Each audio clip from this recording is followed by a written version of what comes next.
Hey guys what's up, कैसे हो आप सभी लोग and welcome back to my channel on book talks with Dhanesh. So guys, last episode में हमने ये सुना था कि अभिमन्यु युग को ये समझाता है कि कभी भी किसी सुनसान जगह में पेशाब नहीं करना चाहिए, क्योंकि पेड़ के अंदर आत्माएं अपना निवास बनाती है और अगर गलती से उनके ऊपर करते हो तो बहुत बड़ी मुसीबत आन पड़ती है। और हम ये सुनते हैं कि युग को कुएं के पानी में यामिनी दिख जाती है जो गा रही होती है। और लास्ट में हम ये सुनते हैं कि जब अमोदिता को युग से फोन आता है तो युग उसे अपने घर ग्रेवयार्ड कोठी बुलाता है, वो भी जल्दी। आखिर क्या काम था युग को अमोदिता से? क्यों कायर अमोदिता का नाम बार बार लेते रहता है? क्या अमोदिता का काला जादू कायर पर टर्न अप हो गया? तो इसी क्वेश्चंस के आंसर्स को एक्सप्लोर करने के लिए चलिए हमारे साथ उसी दौर में जहां से इसकी शुरुआत हुई है। तो गाइस, आज हम मूव ऑन कर रहे हैं towards our 27th chapter of यक्षिणी एक राज।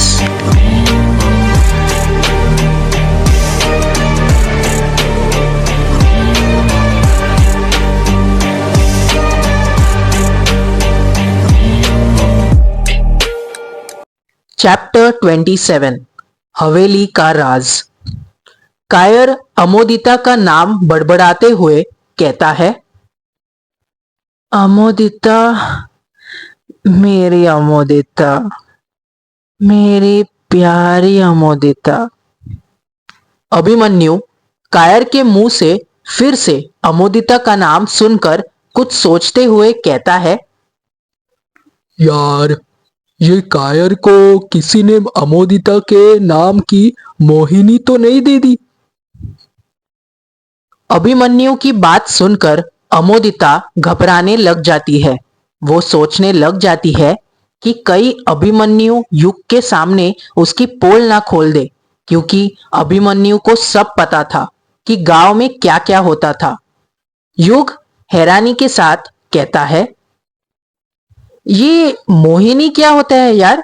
कोई लड़की वड़की है क्या? अभिमन्यु कहता है, ये मोहिनी कोई लड़की वड़की नहीं है, बल्कि एक प्रकार का।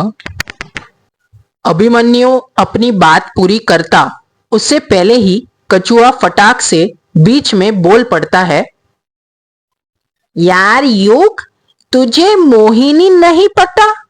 यहाँ गांव में तो मोहिनी देना आम बात है। अपने बंगला मुड़ा और रोंका मोछा गांव में तो सबसे ज्यादा दी जाती है। युग चिढ़ते हुए कहता है, यार नहीं पता, तभी तो पूछ रहा हूं ना। अभिमन्यु, बता ना यार, क्या है ये मोहिनी? अभिमन्यु अपनी बात को आगे जारी रखते हुए कहता है, यार, ये जो मोहिनी है ना, ये एक प्रकार से टोना होता है।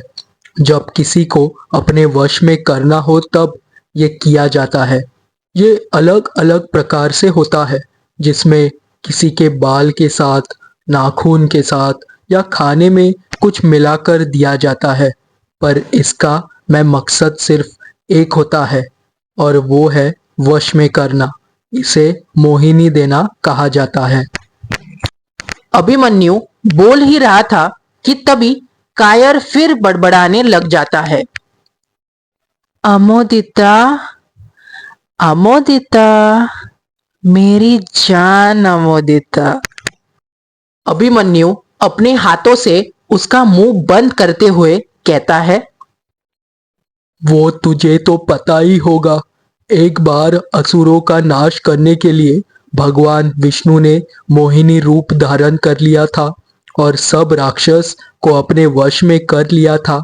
तभी से लोग अपना मन चाहा प्यार पाने के लिए मोहिनी साधना का प्रयोग करते हैं। इसमें कलुआ मोहिनी साधना, विश्व मोहिनी साधना, तेल मोहिनी साधना और भी कई साधनाएं होती है।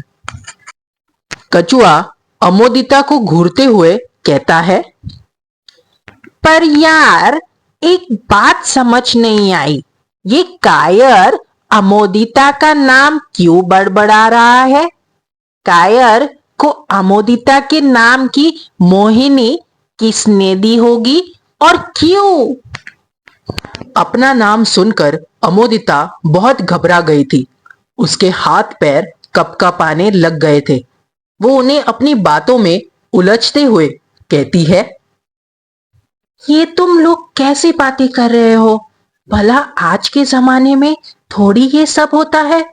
युग जी, ये दोनों तो गांव वाले हैं, पर आप तो शहर से आए हो ना, तो इन दोनों की बातों पर यकीन मत करना। कछुआ झट से कहता है, तो फिर तुम ही बता दो अमोदिता कि क्यों कायर तुम्हारा नाम बड़बड़ाए जा रहा है? अमोदिता कुछ सोचते हुए कहती है, वो अम, वो इसीलिए क्योंकि जरूर पिछली रात कायर ने कोई सा ऐसा सपना देखा होगा जिसमें मैं रही होगी और मेरी जान खतरे में रही होगी। वही सपना कायर के दिमाग में रह गया होगा और वो मेरा नाम बड़बड़ाए जा रहा है। जो मेंटली कमजोर और इमोशनल होते हैं ना, उनके साथ अक्सर यह प्रॉब्लम होती है कि नींद खुलने के बाद भी वो उनका नाम बड़बड़ाते रहते हैं, पर कुछ वक्त बाद सब ठीक हो जाता है। अमोदिता की बात सुनकर युग को अपने सपने की याद आने लग जाती है, जिसमें वो एक लड़की के साथ निर्वस्त्र अवस्था में रहता है और प्यार भरी बातें करता है। एक पल के लिए उसके मन में आता है कि वो अमोदिता को अपने सपने के बारे में बताए। हो सकता है कि अमोदिता उसके सपनों का कुछ तोड़ निकाल सके, पर अगले ही पल उसका मन बदल जाता है और वो सोचता है कि पता नहीं अमोदिता उसके बारे में क्या सोचे। कहेगी कि युगजी कैसे कैसी बातें करते हैं। कछुआ कुछ सोचते हुए कहता है, ये कायर तो बिंदु को प्यार करता है, तो इसे तुम्हारे सपने कैसे आ सकते हैं? अमोदिता कछुए पर चिढ़ते हुए कहती है, अब वो मुझे क्या पता, सपनों पर थोड़ी किसी का बस चलता है। भूलो मत कि हम चारों बचपन में साथ एक ही स्कूल में पढ़ते थे। हो सकता है कि बचपन की ही कोई बात याद आ गई हो, और अब मुझसे कोई सवाल मत पूछो, मुझे कायर का चेकअप करने दो। इतना कहकर अमोदिता कायर के पास जाती है और नाटक से उसके हाथ की नर्व्स चेक करते हुए कहती है, नर्व्स तो ठीक चल रही है, हो सकता है जो मैंने कहा था वही हुआ होगा। जब अमोदिता कायर का हाथ पकड़ती है, तो जैसे कायर के बदन में एक बिजली सी कौन जाती है और वो अमोदिता की आंखों में देखते हुए कहता है, अमोदिता, मेरी अमोदिता, तुम आ गई अमोदिता। इतना कहकर कायर अमोदिता के नजदीक जाने लग जाता है। तभी अभिमन्यु उसे फिर से पकड़ते हुए कहता है, अबे, कहाँ चिपक रहा है? दूर हट अमोदिता से। काबू रख अपने आप पर। अमोदिता घबरा जाती है। उसके समझ नहीं आता कि वो क्या करे। तभी उसे एक तरकीब सूझती है और वो अपना हाथ कायर के माथे पर फेरते हुए कहती है, कायर, मैं ठीक हूं। कायर, देखो मेरी तरफ, भूल जाओ अपने सपने को और अब आराम करो। सो जाओ कायर, सो जाओ। जैसे ही अमोदिता कायर के सिर पर हाथ फेरती है और उसे सोने का बोलती है, कायर अमोदिता अमोदिता बड़बड़ाते हुए वापस बिस्तर पर लेटने लग जाता है और सो जाता है। अभिमन्यु, कछुआ और युग यह तीनों ये सब देखकर दंग रह जाते हैं। कछुआ कायर को घूरते हुए कहता है, जब से हम सोने का बोल रहे थे तब तो नहीं सोया। अमोदिता के हाथ फेरते ही फट से सो गया। युग हंसते हुए कहता है, यही तो जादू होता है लड़कियों के हाथों में बेटा। Man will be man. Amodita अपने मोबाइल में कुछ टाइप करते हुए कहती है, युग जी, मैंने आपको एक मेडिसिन लिखकर दे रही हूँ। आप ना उसे कहर को दे देना, उससे वो जल्दी ठीक हो जाएगा। वरना कभी कभी सपनों का असर देर तक रहता है। युग अपना मोबाइल चेक करते हुए कहता है, हाँ ठीक है अमोदिता, ले आऊंगा ये मेडिसिन मैं। बेड के पास ही एक शर्ट पैंट रखी हुई थी। कछुआ उसे उठाता है और उसकी स्मेल लेते हुए कहता है, यार युग, ये तेरे कपड़ों में से तो बहुत गंदी स्मेल आ रही है। तू इन्हें धोता नहीं है क्या? युग उन कपड़ों को देखते हुए कहता है, यार धोने के लिए ही तो निकाले थे, पर कल बहुत काम था तो धोना भूल गया। और इसमें से गंदी स्मेल इसीलिए आ रही है क्योंकि मेरे ये कपड़े कायर ने पहने हुए थे। भूल गया वो उस दिन बारिश में जब वो भीग के आया था तो उसे मैंने अपने कपड़े पहनने के लिए दिए थे।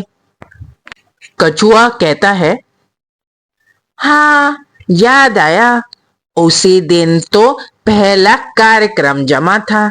बिंदु ने टेस्टी टेस्टी खाना भी तो भेजा था। जब अमोदिता की नजर उन कपड़ों पर पड़ती है तो वो देखती है कि वो वही कपड़े थे जिसमें से उसने युग का बाल निकाला था। वो समझ जाती है कि वो कपड़े कायर ने पहने थे, जिस कारण युग की जगह कायर का बाल उसके हाथ लग गया था और टोटका कायर पर हो गया था। अमोदिता वहां के हालत देखकर समझ जाती है कि उसका अब ज्यादा देर वहां पर रुकना खतरे से खाली नहीं है। कभी भी अभिमन्यु और कछुआ उससे कोई सा भी सवाल पूछ सकते हैं, इसीलिए वो वहां से जाने का मन बना लेती है और युग से परमिशन लेते हुए कहती है, अच्छा युग जी, अब मैं चलती हूँ। माँ ने जल्दी लौटने बोला था। युग अपना सिर हिलाते हुए कहता है, ठीक है अमोदिता, तुम्हारा थैंक यू यहाँ पर आने के लिए। तुम नहीं होती तो पता नहीं हमारा क्या होता। हम तो परेशान ही हो गए थे। इसमें थैंक यू की क्या बात है युग जी? आपको जब मेरी जरूरत हो आप मुझे बुला सकते हैं, मैं दौड़ी चली आऊंगी। इतना कहकर अमोदिता वहां से जाने लग जाती है। अंगूठे के नाखून की बलि देने के कारण अमोदिता लंगड़ा लंगड़ा कर चल रही थी। यह बात अभिमन्यु नोटिस कर लेता है और उसे रोकते हुए कहता है, अरे अमोदिता, ये तुम्हारे पैर को क्या हो गया और इस पर ये सफेद पट्टी क्यों बंधी हुई है? अमोदिता हकलाते हुए कहती है, वो अभिमन्यु, चोट लग गई थी। युग भी हैरानी के साथ पूछता है, क्या कहा? चोट लग गई थी, पर कैसे? अमोदिता बहाना बनाते हुए कहती है, वो क्या है ना युग जी, जब मैं काम कर रही थी तो सिलबत्ता का पत्थर अंगूठे पर गिर गया था, उसी से लग गई।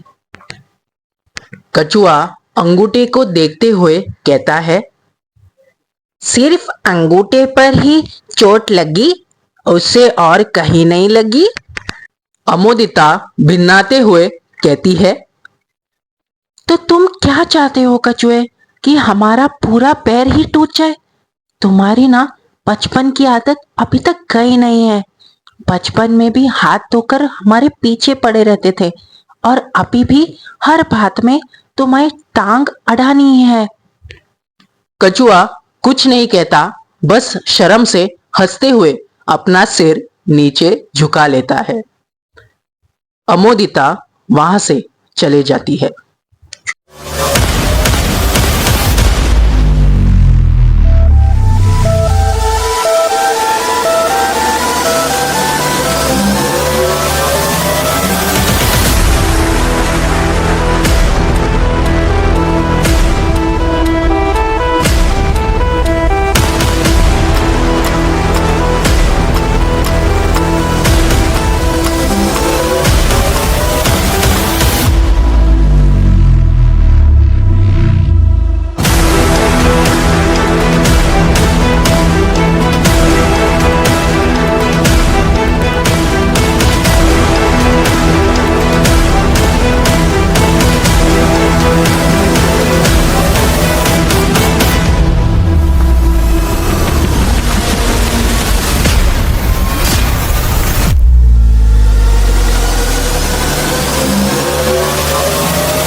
कुछ देर बाद कायर को अभी तक होश नहीं आया था। युग, कछुआ और अभिमन्यु उसी के पास बैठकर उसके होश में आने का इंतजार कर रहे थे।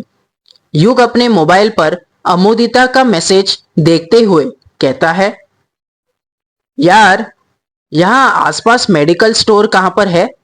कायर के लिए मेडिसिन लेकर आ जाते हैं, जब होश में आएगा, और यदि ठीक नहीं हुआ तो दे देंगे। कछुआ अपने हाथ से राइट साइड इशारा करते हुए कहता है, ये अपना मेहंदी पत्थर है ना, वहां पर स्टेशन के पास में ही मेडिकल स्टोर है, वहां पर मिल जाएगी ये मेडिसिन। युग अपना मुंह फाड़ते हुए कहता है, क्या कहा? मेहंदी पत्थर? अब मेडिसिन लेने के लिए इतने दूर जाना पड़ेगा? इसमें तो बहुत वक्त जाएगा यार। कछुआ हंसते हुए कहता है, ही जाना तो पड़ेगा ही ना। मेडिसिन थोड़ी अमोदिता है कि तूने आवाज लगाई और वो फट से दौड़ी चले आएगी। कछुए की बात सुनकर अभिमन्यु भी हंसने लग जाता है। युग कुछ नहीं कहता, क्योंकि उसे पता था कछुए की बचपन से हर किसी की टांग खींचने की आदत थी। अभिमन्यु कछुए से पूछता है, अरे कछुए, ये एक मेडिकल स्टोर ये अपने रोंका गांव में भी खुला है ना, अभी 1-2 ही महीने पहले ही। कछुआ कुछ याद करते हुए कहता है, हाँ यार, और ये युग के बड़े पापा दिलीप अंकल ने ही तो उसका उद्घाटन किया था। वैसे भी गांव में कुछ भी चीज का इनॉग्रेशन हो तो युग के बड़े पापा को ही तो बुलाया जाता है। अभिमन्यु झट से कहता है, बुलाया क्यों नहीं जाएगा? आधे पैसे युग के बड़े पापा भी तो देते हैं पार्टनरशिप के तौर में। हाँ यार, ये भी है। मेरे तो समझ नहीं आता कि दिलीप अंकल के पास इतना पैसा आता कहाँ से है कि इन्वेस्ट पे इन्वेस्ट करते जाते हैं। कुछ फायदा तो होता नहीं है उनका। फायदा कैसे नहीं होता? गांव में उनका इतना मान सम्मान जो है, भूल मत बेटा, पैसा बोलता है, उनके सामने किसी की जुबान नहीं खुलती। हाँ यार, ये भी है, पर मुझे तो लगता है कि वो हवेली में जरूर कोई ना कोई खजाना गड़ा हुआ है जो उनके हाथ लग गया है। युग, तू ना खजाने के बारे में पता कर, फिर ये स्टार्टअप विस्टअप खोलने की जरूरत ही नहीं पड़ेगी। इतना पैसा होगा ना तेरे पास, तू तो पैसे में खेलेगा ही, साथ में हम भी खेलेंगे। युग परेशान होते हुए कहता है, ये तुम दोनों किस खजाने की बात कर रहे हो और कौन सी हवेली? अभिमन्यु झट से कहता है, यार, वही हवेली जिसमें तेरे बड़े पापा दिलीप अंकल रहते हैं। सुना है कई सालों पहले वह उस हवेली में एक अघोरी रहा करता था जिसने कई सिद्धियां हासिल की थी और उसी की मदद से खजाने का अंबर लगा दिया था। युग अपना मुंह फाड़ते हुए कहता है, क्या कहा? खजाने का अंबर? अभिमन्यु आगे की बात बताते हुए कहता है, हाँ यार, मैंने सुना है कि वो अघोरी लोगों से गलत काम मतलब टोना टोटका करवाता था और उसके बदले में उन्हें सोना चांदी दिया करता था, पर उसका मेन मकसद कुछ और था। युग हैरानी के साथ कहता है, क्या था उसका मेन मकसद? अभिमन्यु कहता है, मैंने सुना है कि उसका मेन मकसद यह था कि वो यक्षिनी पर काबू करना चाहता था। अभिमन्यु ने अभी इतना ही कहा था कि युग उस पर दूसरा सवाल दाग देता है, और वो यक्षिनी पर काबू करके क्या करना चाहता था? यार देख, जितना हम सबको पता है यक्षिनी के बारे में, उस हिसाब से यक्षिनी दूसरे लोक से आई थी और उसे कोई सा अभिशाप मिल गया था जिस कारण वो डायन बन गई थी। तो इस हिसाब से यक्षिनी के पास दैवीय और दैत्य दोनों शक्तियाँ थी। हो सकता है उन्हीं शक्तियों का हासिल करने के लिए वो अघोरी यक्षिनी पर काबू करना चाहता था, या फिर कुछ भी हो सकता है। मैं बस सुनी सुनाई बातें बता रहा हूँ, असली बात तो वो अघोरी ही बता सकता है। युग कुछ सोचते हुए पूछता है, अभी इस वक्त वो अघोरी कहाँ पर है? कछुआ युग के सवाल का जवाब देते हुए कहता है, उसे तो यक्षिनी ने मार दिया। युग अपना मुंह फाड़ते हुए कहता है, क्या कहा? यक्षिनी ने अघोरी को भी मार दिया? कछुआ अपनी बात आगे जारी रखते हुए कहता है, हाँ, दादी ने तो यही बताया था मुझे कि एक पूर्णिमा की रात उस यक्षिनी और अघोरी किसी को दिखा नहीं। लोगों का मानना है कि उसे यक्षिनी ने मार दिया था, और अघोरी के मरने के बाद ही तो तेरे पापा के पापा ने जमीन बेचकर वो हवेली खरीदी थी। तुझे पता है, दादी बताती है कि पहले तुम लोग भी बहुत गरीब थे, पर जब से वो हवेली खरीदी थी तब से तुम्हारी किस्मत चमक गई थी। युग यह सब बातें सुनकर दंग रह गया था, क्योंकि उसे इन सब बातों के बारे में आज से पहले कुछ नहीं पता था। युग अपना मोबाइल देखते हुए कहता है, यार अभी ना तुम दोनों ये सब छोड़ो। वैसे भी मुझे इन खजानों में कोई इंटरेस्ट नहीं है। जो पैसे अपने दम पर हासिल किए जाते हैं ना, उसकी बात ही कुछ और होती है। अभिमन्यु, तू चल मेरे साथ रोंकामुचा गांव के मेडिकल स्टोर में। अभिमन्यु बेड पर से उठते हुए कहता है, हाँ, चल। कछुआ डरते हुए कहता है, यार, ये तुम दोनों मुझे इस ग्रेवयार्ड कोठी में अकेला छोड़कर क्यों जा रहे हो? अभिमन्यु कायर की तरफ इशारा करते हुए कहता है, अकेले कहाँ छोड़कर जा रहे हैं? ये कायर है ना तेरे साथ। कछुआ मुंह बनाते हुए कहता है, इसका होना ना होना एक समान है। अभी ये तो बेहोश पड़ा हुआ है। पता नहीं किसने इसे मोहिनी दे दी। मैं नहीं रुकने वाला इसके साथ इस ग्रेवयार्ड कोठी में। युग परेशान होते हुए कहता है, कछुआ, तू ना बड़ा परेशान करता है। एक काम करते हैं, अभिमन्यु, तू यहीं पर रुक जा। कछुआ, तू चल मेरे साथ। कछुआ खुश होते हुए कहता है, हाँ, ये एकदम सही है। अभिमन्यु, तू रुक जा यहाँ पर। अभिमन्यु कहता है, हाँ, रुक जाऊंगा। मैं तेरी तरह नहीं हूं डरपोक। युग और कछुआ वहां से चले जाते हैं।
इस तरफ जब अमोदिता अपने घर पर पहुंचती है और रजनी को सब कुछ बताती है कि टोटके का उल्टा असर हो गया है, तो रजनी अमोदिता पर बहुत गुस्सा करती है।